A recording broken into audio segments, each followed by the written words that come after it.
I went through a bike counter in Perth the other day, and I thought I'd just look these things up to see how they're set up, how many of them there are, is this the only one, blah blah blah. And I've got a couple of bits and pieces here I thought was interesting to share.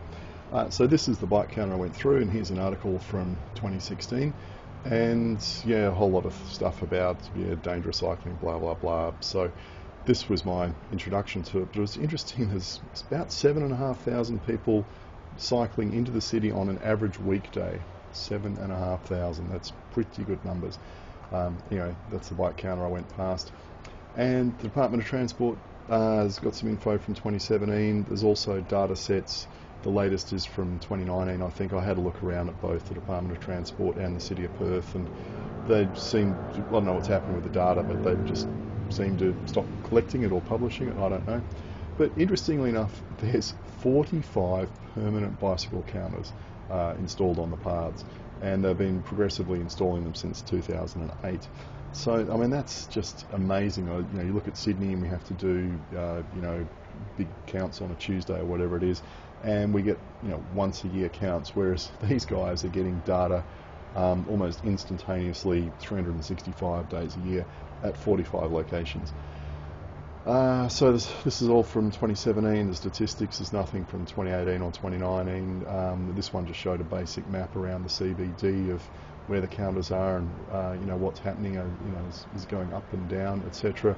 What are the busiest sites? Well, coming over the Narrows Bridge. I guess that's a bit like coming over the Harbour Bridge or the Anzac Bridge, and you can see, just the numbers.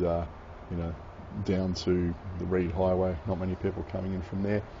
A lot of other interesting little graphs about what's been happening at each one, and you can see, I guess, when these came online. The oldest, I guess, is on the Narrows Bridge, which is not a bad way of doing it.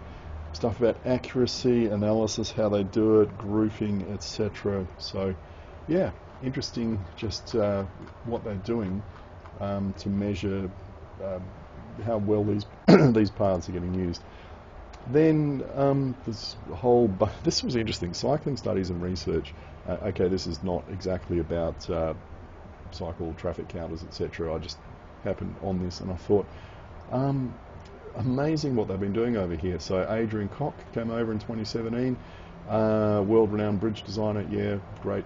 I guess he probably showed them how to build some very interesting bicycle and pedestrian infrastructure like this one. And 2014, Netherlands cycling study tour. So an Australian delegation of transport industry leaders travelled to the Netherlands for a cycling study tour. I just about fell over when I read that.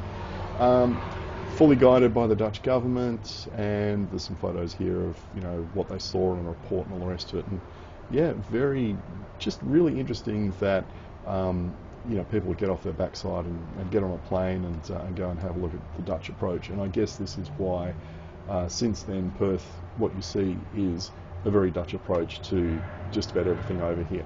I mean, sure, it's probably 20 years behind where the Dutch are today, but Sydney's like 50 years behind where the Dutch are. So, Perth is doing pretty well, I think.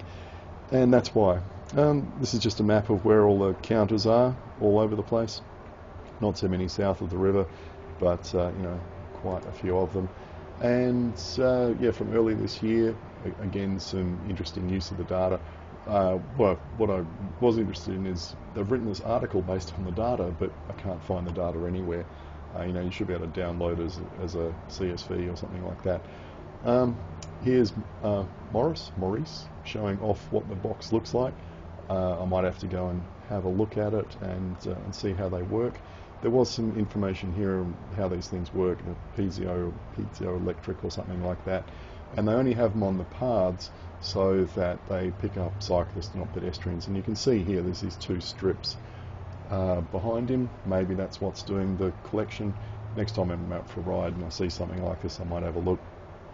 And it said it can pick up speed and direction, so I guess that's why they've got the two things they can tell from what's going on. So here we go, a couple of interesting graphs showing 2019 versus 2020 in a couple of different areas, and just how much cycling has boomed in 2020.